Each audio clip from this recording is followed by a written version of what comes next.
Pada tahun 1914, dunia tengah mengalami kemajuan pesat dalam berbagai aspek kehidupan. Dari revolusi industri yang mempercepat perkembangan teknologi transportasi hingga kemajuan dalam dunia pendidikan dan perubahan tren fashion yang mencembringkan semangat zaman.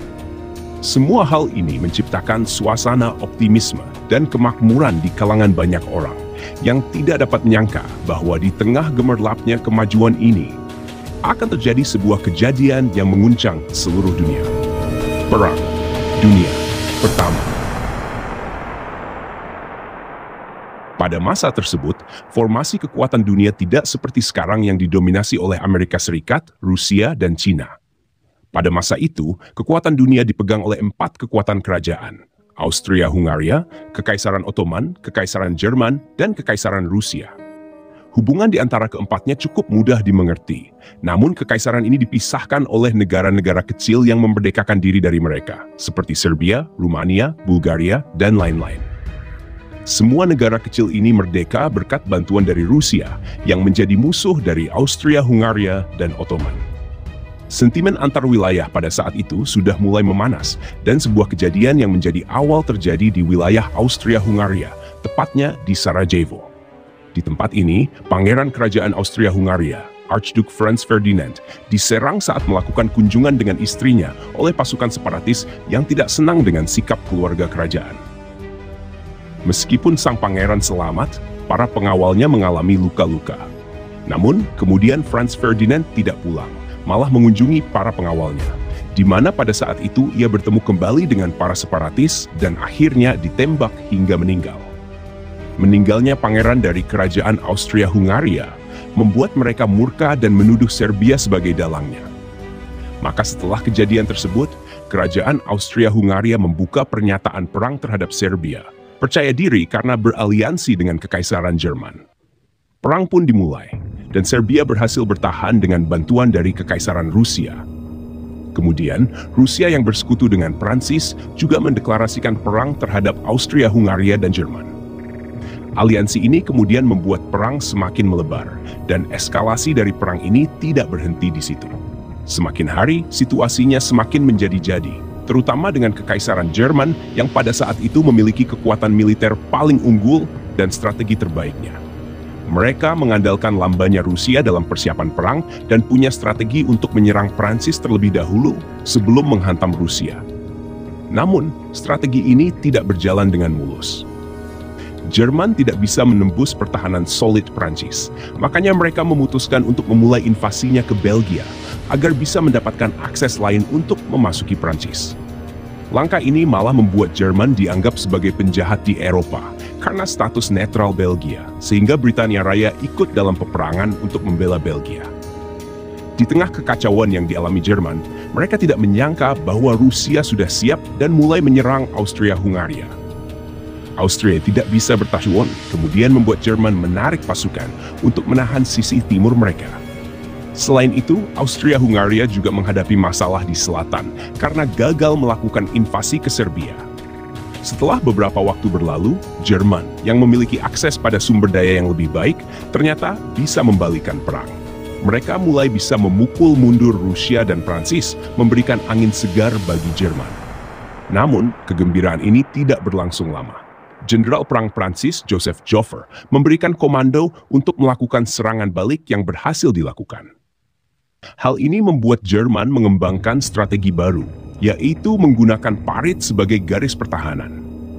Hal yang sama kemudian juga dilakukan oleh Prancis, dan peristiwa ini dikenal sebagai Perang Parit. Strategi Perang Parit merupakan salah satu yang sangat brutal, karena konsepnya mengharuskan kedua belah pihak menempatkan diri di parit yang mereka kuasai, dengan sebuah zona di antaranya yang disebut sebagai no man's land. Kedua belah pihak akan terus saling menembak, bahkan bisa berlangsung berhari-hari. Setiap kali tembakan berhenti, akan ada pasukan serbu yang maju ke depan. Orang-orang ini memiliki tekad yang kuat karena mereka bakal ditembaki oleh pihak yang bertahan. Hal ini akan terus berlangsung hingga salah satu pihak kehabisan senjata dan parit yang mereka kuasai diambil alih oleh pihak lawan.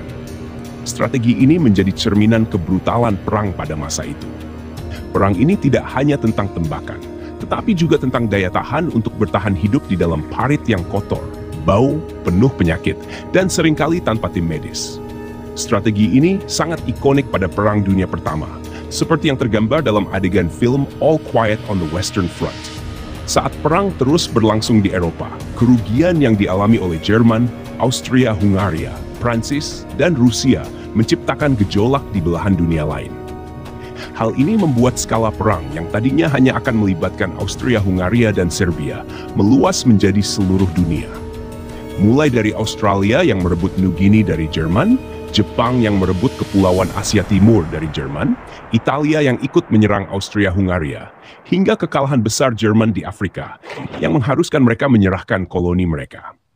Perang yang semakin meluas ini kemudian menyenggol kekuatan besar lainnya, yaitu Kekaisaran Ottoman.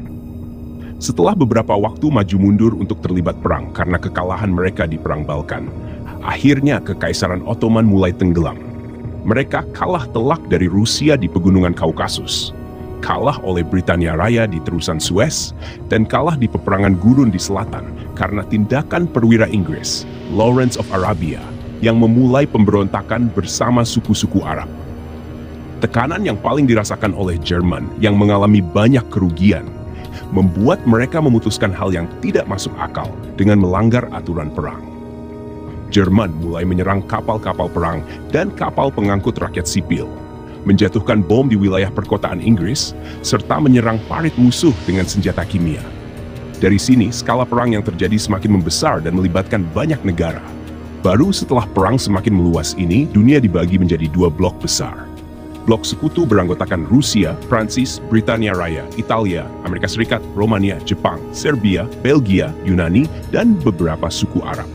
Sedangkan blok sentral diisi oleh Kekaisaran Jerman, Kerajaan Austria-Hungaria, Kesultanan Utsmaniyah, dan Bulgaria. Perang yang dimulai pada tahun 1914 ini kemudian berlanjut hingga 1919. Dalam tahap akhir perang, sumber daya menjadi kunci penting karena semua pihak mulai kehabisan tenaga, terutama aktor utama perang seperti Prancis yang mengalami pemberontakan di internal militernya. Jerman dilanda kelaparan, dan Rusia mengalami kerugian besar di segala aspek. Hal ini membuat perang menjadi masalah waktu. Negara pertama yang tumbang adalah Rusia, dengan terjadinya kerusuhan di daerah Petrograd yang kemudian berubah menjadi revolusi sosial, menciptakan cikal bakal kelahiran Uni Soviet. Kerusuhan ini menjadi berkah bagi Jerman karena mereka bisa fokus menyerang Prancis dan Britania Raya.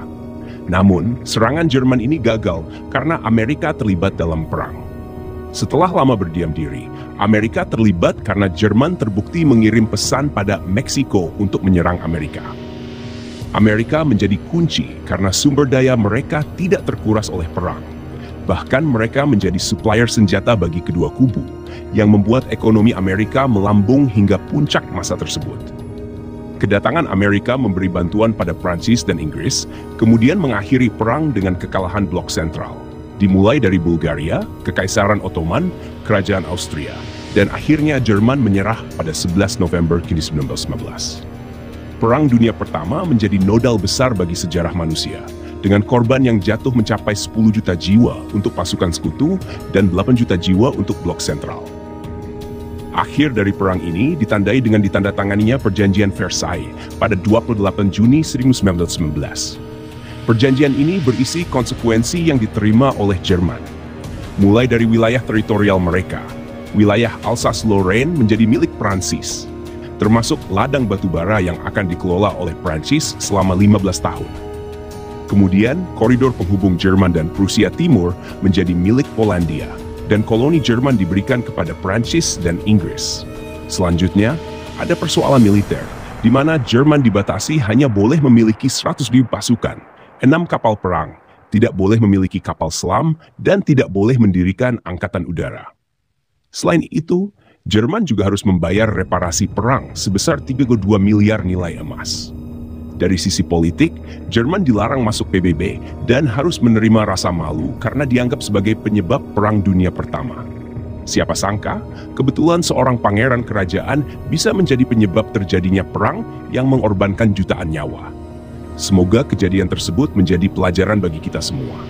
Dengan demikian, Kita melihat bagaimana Perang Dunia Pertama telah mengubah wajah sejarah dunia, mengorbankan jutaan jiwa, dan memberikan konsekuensi yang mendalam bagi negara-negara yang terlibat. Peristiwa tersebut mengajarkan kita akan pentingnya diplomasi, perdamaian, dan upaya untuk mencegah konflik berskala besar di masa depan. Semoga kita dapat belajar dari kesalahan dan penderitaan masa lalu untuk menciptakan dunia yang lebih baik dan damai bagi generasi mendatang.